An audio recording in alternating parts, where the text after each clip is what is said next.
dan mendefinisikan dunia untuk menjadi pelajaran kita semua. Dunia atau kita menyebutkan dengan kata dunia atau dunia memiliki dua makna, dua arti. Arti yang pertama, dunia diambil dari kata dana, yang berarti cepat, singkat, erat. Ini arti yang pertama kata duduk. Jadi siapapun yang berada di dunia ini, biar kata mereka umurnya panjang menurut banyak orang, tetap hitungannya dekat dan cepat. Itulah dunia. Bahkan dunia diartikan dekat, erat, dan cepat. Saking dekatnya orang-orang yang berada di dunia, sampai-sampai mereka enggan untuk meninggalkan dunia. Mereka sulit untuk meninggalkan dunia. Bahkan hampir semua orang bila ditanya tak mau meninggalkan dunia. Karena saking erat dan dekat. Padahal orang-orang beriman justru amat sangat menginginkan agar peristirahatan di dunia ini berakhir dan dia ingin berjumpa dengan Tuhan, berjumpa dengan kekasih Allah Rabbul Jalil. Karena mereka menuntut dan menerima atau menanti hadiah yang sangat berharga dari Allah, yaitu al-maut. Al-maut merupakan hadiah terindah dari Allah untuk orang beriman. Dan ini keluar dari lisannya Rasulullah sallallahu alaihi wasallam. Al-maut tuhbatun lil mu'min. Maut itu adalah hadiah terindah untuk orang-orang beriman. Maka orang beriman tidak akan pernah takut meninggalkan dunia ini. Bahkan mereka selalu menanti dan menanti kapan hadiah itu akan berakhir, hadiah itu akan diberikan. Dan dia selalu merindukan akan hadiah itu. Tapi bukan di luar orang-orang yang beriman, mereka enggan untuk meninggalkan dunia. Karena mereka tertipu dengan dunia. Mereka merasa bahwa dirinya itu adalah lama hidup di dunia. Padahal dunia itu cepat, singkat, dan cepat. Lalu dunia yang kedua diartikan oleh ulama, diambil dari kata dari. Dari pun dimakna salah, hina, rendah. Karena dunia diartikan celak, hina, dan rendah, maka siapapun orang yang berada di dunia, kalau ada orang yang mencela, ada orang yang menghina, sepanjang kita benar, tunjukkan kebenaran. Biar orang menghina, biar orang mencela. Hadhihi dunia, inilah dunia. Tidak perlu kita malu. Tunjukkan kebenaran. Beda halnya kalau orang yang memang berbohong, lalu berlagak menjadi benar, merasa dirinya dihinakan dengan kehinaan yang sehina-hinanya, direndahkan dengan kehinaan kerendahan yang serendah-rendahnya. Kalau mereka berbohong dan memang mereka hina, tak perlu dipertahankan dengan demikian. Ini kalau kita bicara benar, maka tunjukkan kebenaran itu kepada mereka yang menghina kita, mencela kita.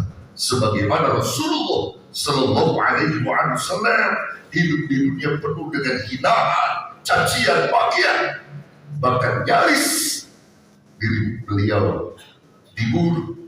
Apakah beliau takut dengan itu semua? Tidak. Mereka jihad, berjuang, memperjuangkan dakwah Islamiyah sampai sahabat menangis mendengar hinaan, cacian, makian yang bertubi-tubi untuk Rasulullah. Bahkan disampaikan oleh sahabat ya Rasul, dirimu telah dihinakan, dirimu telah direndahkan, dirimu penuh dengan celaan mereka, bahkan dirimu nyaris akan dibunuh. Rasul tersenyum. Jawab Rasul apa? Hadhihi dunia, ini dunia tempat kita dihina, dicela, dicaci. Maka jawab dengan kebenaran, tunjukkan yang hak adalah hak, yang batil adalah batil. Itu konsep kebenaran. Bila orang berada di dunia, mereka menjunjung tinggi kebenaran yang diperintah Allah Subhanahu wa Ta'ala. Biar saja orang menghina, biar saja orang mencela. Ini tujuannya sebenarnya. Jadi kalau kita benar, hidup di dunia ada orang mencela, mencaci, memaki kita, biar. Hati hidupnya. Bahkan dalam riwayat yang lain, dosa kita lagi diambilkan oleh dia. Pahala dia lagi ditransfer ke kita, biar saja. Sepanjang kita benar. Catatannya sepanjang kita benar. Saudara yang dirahmati Allah. Kita kembali kepada arti yang pertama tadi. Dunia cepat singkat. Ada nabi yang diberi umur panjang, yang sangat panjang umurnya. Berbeda dengan nabi-nabi yang lain. Hanya berbeda 20 tahun dengan Nabi Adam. Siapa itu? Nabi Allah Nuh alaihissalam. Nabi yang terpanjang umurnya dikasih Allah 950 tahun. Sementara Adam 930 tahun. Beda 20 tahun. Nabi itu yang paling panjang. Menarik perhatian kita.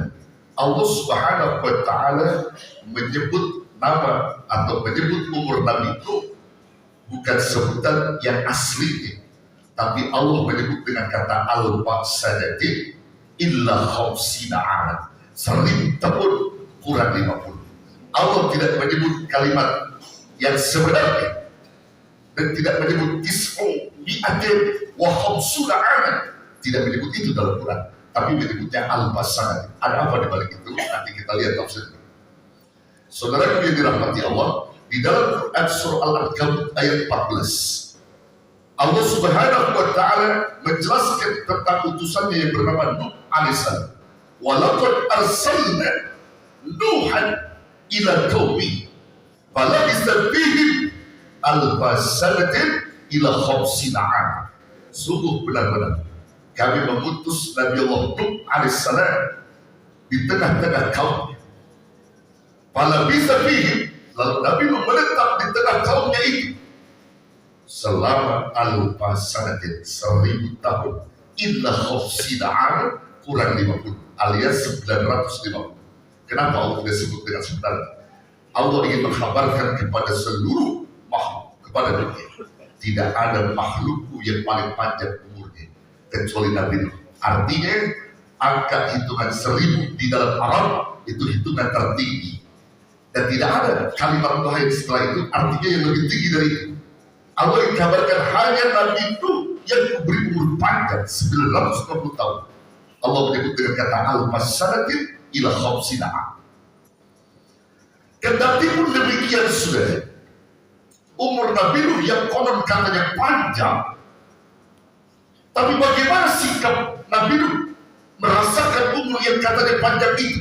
Saat Nabi Nuh ditanya oleh malaikat-malaikat Allah, para malaikat pernah dialog dengan Nuh, ditanya umur Nabi Nuh yang panjang itu, bagaimana rasanya?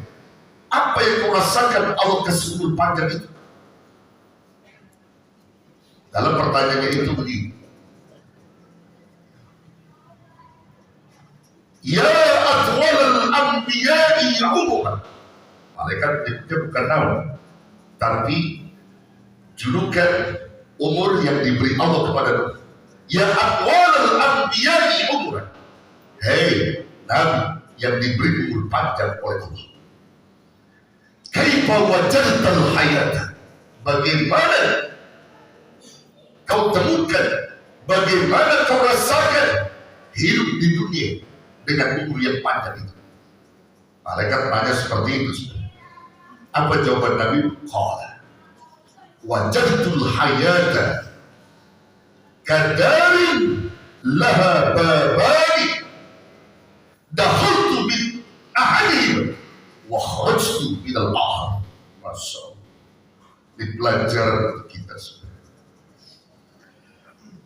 Aku rasakan yang kata engkau umurku panjang 950 tahun, tapi yang aku rasakan Allah berikan umurku 950 tahun itu seperti sebuah rumah yang memiliki 2 pintu, pintu depan dan pintu belakang. Dakhaltu min ahadihima, yang aku masuk salah satu dari pintu keduanya, aku masuk dari pintu depan, wa kharajtu minal akhar, dan aku keluar dari pintu yang lain, pintu belakang. Artinya jarak pintu depan dan belakang, kalau kita logikakan saudara, kalau ada rumah yang umumnya punya 2 pintu, pintu depan dan pintu belakang, jaraknya itu berapa? Apakah berkilo-kilometer? Loh, tidak. Lalu kita tempuh dari pintu depan ke belakang itu berapa lama? Berjam-jam? Tidak. Itu kan menit tidak. Itulah gambaran kehidupan.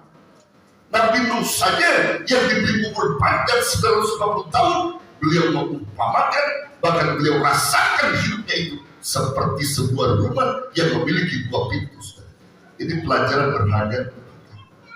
Kalau Nabi Nuh saja demikian, bagaimana kita sebagai umat Rasulullah Sallallahu Alaihi Wasallam yang umur kita rata-rata dijangka oleh Allah. Bahkan Nabi telah mengumumkan dalam hadis yang sahih.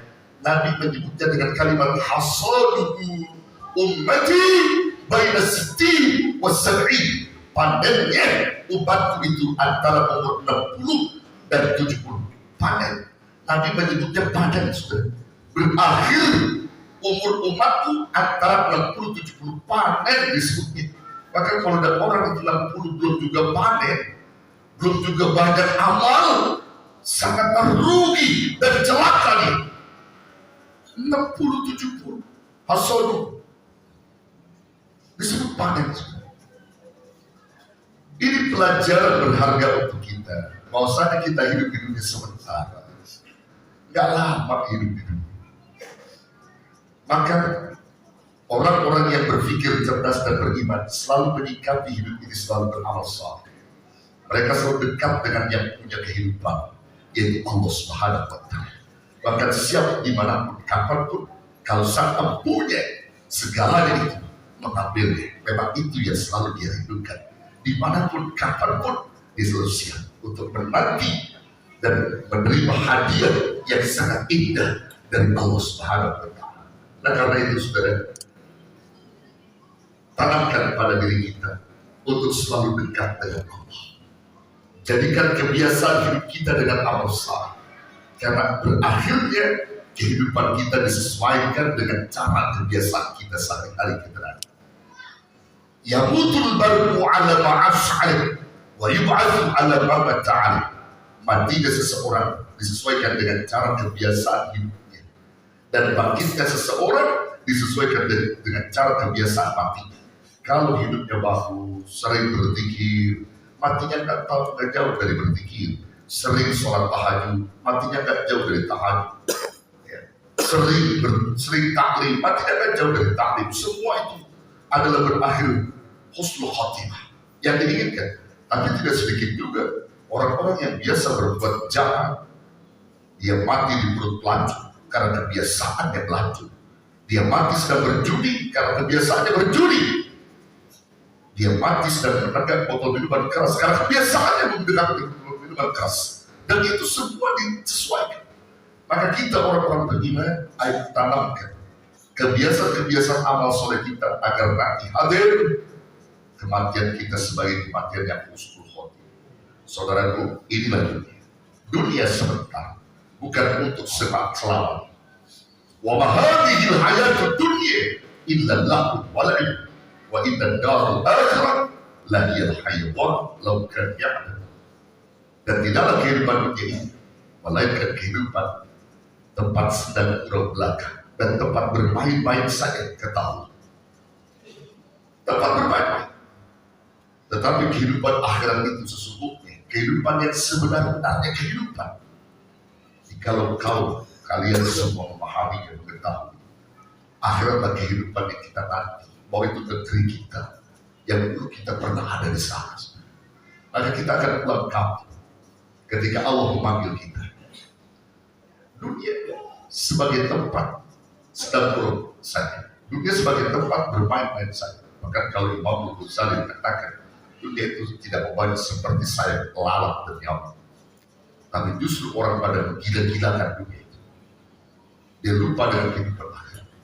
Yang cerdas itu sudah ketika kita berada di dunia, namun kita sibukkan diri kita untuk mencari kebahagiaan akhirat. Namun kita juga tidak melupakan dunia. Iya, dunia sebagai tempat juga yang untuk menopang ibadah kita. Namun tidak berlebihan kita terhadap dunia. Coba kita lihat dalam soal Qasas ayat 77. Bagaimana Allah Subhanahu wa Ta'ala perintahkan kita Wabtaghi fima ataqallahu darul akhirah. Dan carilah oleh kebahagiaan negeri akhirat dari apa yang sudah aku berikan kepada kamu. Jadi Allah telah menitipkan sesuatu kepada kita.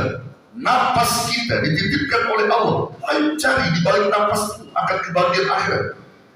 Allah titipkan kesehatan kita. Ayo cari di balik kesehatan kamu akan kebahagiaan akhirat. Allah titipkan waktu luang kita. Ayo cari kebahagiaan akhirat di waktu luang kita itu. Allah titipkan nikmat-nikmat dunia kepada kalian, rizki-rizki yang berkah. Cari kebahagiaan akhirat di balik rizki yang berkah itu. Jangan kau pelit, jangan kau kikir. Ini Allah sudah perintahkan. Wabtaghi fima ataqallahu darul akhirah. Tapi Allah juga mengingatkan kita, menghimbau kita, wala tansa nasibaka minad dunya. Tapi dunia disebutnya kedua setelah akhirat. Jangan juga kamu melupakan bagian di dunia. Artinya Allah mengingatkan ada bagian di dunia ada. Namun jangan kau balik. Dunia kau lebihkan, akhirat kau kecilkan. Mestinya akhirat yang kau besarkan. Kalau orang perhatiannya kepada akhirat, saudara, dia punya perhatian lebih kepada akhirat, yakin kehidupan dunia bakal dicukupkan Allah. Dan ini udah banyak dijalani oleh ulama-ulama, orang-orang soleh. Bahkan nasihat ulama yang berharga dari sekian banyak nasihat ulama, salah satunya wa man tamma bi amri akhiratihi kaffallahu ad-dunya. Siapa orang yang punya perhatian lebih kepada kehidupan akhiratnya, maka Allah akan cukupkan kehidupan dunia ini. Masya Allah. Yakin orang tidak akan pernah disusahkan oleh Allah.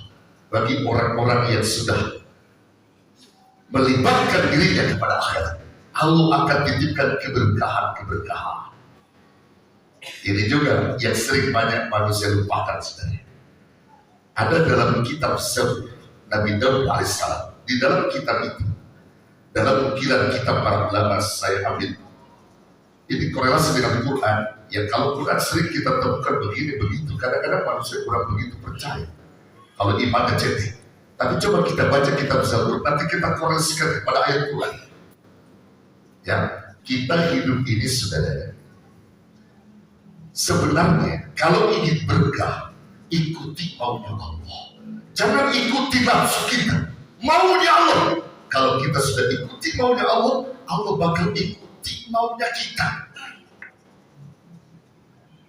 Bagaimana dalam kitab itu dikatakan, anta turid wa ana urid, la yakunu illa ma'rid. In fa'alta ma'rid, a'taituka ma'rid. Masya Allah. Ini kalimat yang luar biasa. Zaburnya Nabi Daud.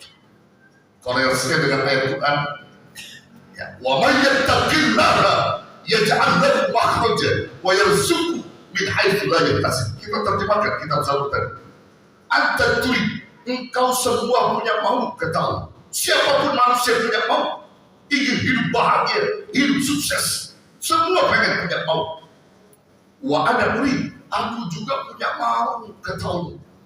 Apa maunya Allah? Allah punya mau kita jadi orang takwa, kita jadi orang soleh yang patuh dan tunduk kepada Allah. Itu maunya Allah. Wa ana urid, la yakunu illa ma'rid, tidak bakal terjadi kecuali apa yang aku mau. Gak bakal terjadi semua keinginan kamu kecuali apa yang aku mau. In fa'alta ma'rid, jika kamu melakukan apa yang aku mau, kamu melakukan apa yang aku mau, a'taituka ma'rid, aku pasti akan berikan kepada kamu apa yang kamu mau. Subhanallah. Ini janji Allah. Kalau kita melakukan apa yang Allah mau, kita sholat, kita puasa, kita tidur, hablum minanas bagus, baik dengan orang, gak menyakitkan hati orang, itu maunya Allah. Maka kalau itu kita sudah jalankan, tunggu keberkahannya. Allah akan berikan apa yang kamu mau. Mau apa saja diberikan oleh Allah. Karena kita udah ikutin maunya Allah. Itu konsep kehidupan, saudara. Gak bisa hilang.